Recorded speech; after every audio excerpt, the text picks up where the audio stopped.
Magandang araw sa lahat. Welcome po ulit dito sa atin channel ang Biyahe Ikomida. Maraming salamat sa lahat ng nag-subscribe. Indeed. Kim Chiu stands in Francis Liberan creation. Perpektong timpla ng estilong Pilipino at Timog Korea. Kim Chiu exuded easy elegance sa 2024 Seoul International Drama Awards na nagpuri sa kanya bilang isang outstanding Asian star, Philippines.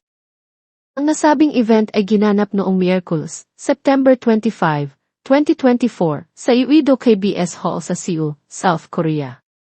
Kim was a tantalizing sight, naghahanap ng parehong sultry at dainty sa isang corseted buster drape sa paglipas ng kanyang gossamer pink gown bilang dinisenyo ingeniously sa pamamagitan ng Francis Liberan. Natapos ang ensemble ni Kim na may magagandang alahas mula sa Diagold at isang pares ng pasadyang takong mula kay Jojo Bragais. Ang red carpet look ni Kim ay masterfully curated ni Adrian Concepcion. Sa panayam ng ABS-CBN News, ibinahagi ni Adrian ang inspirasyon para sa purple carpet look ni Kim na inilarawan ito bilang isang harmonious blend ng Filipino at Korean styles. Ayon sa celebrity stylist, ang bold sleeve ay isang malikhaing interpretasyon ng isang modernong Filipiniana, habang ang mga layer ng chiffon ay nagbibigay pugay sa banayad na pagkababae ng malambot na estilo ng Korea. Ipinaliwanag ni Concepcion. Dagdag pa ni Adrian, ethereal ang look ni Kim at showcase ng Filipina modernity. Kim bilang isang global Filipina sa Korean stage.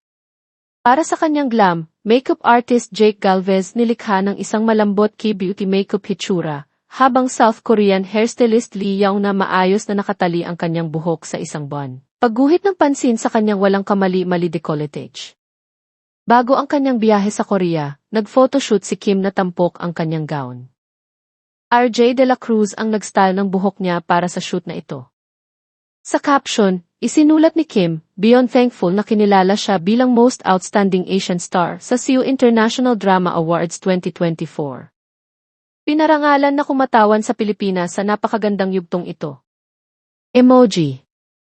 Salamat ABS-CBN at Star Magic Films at Dreamscape F #linlang pamilya at sa lahat ng aking mga taga-suporta. Emoji. #Seoul International Drama Awards. Lubos ang saya ni Kim Chiu sa pagkapanalo niya bilang Most Outstanding Asian Star sa Seoul International Drama Awards 2024. At yan ang ating latest showbiz chika update for today. Huwag kalimutan mag-subscribe, click the notification bell for more showbiz chika updates, like and share the video at pakisuportahan po ang atin Facebook page. Maraming salamat sa lahat ng nag-subscribe, indeed. Magandang buhay sa lahat, paalam.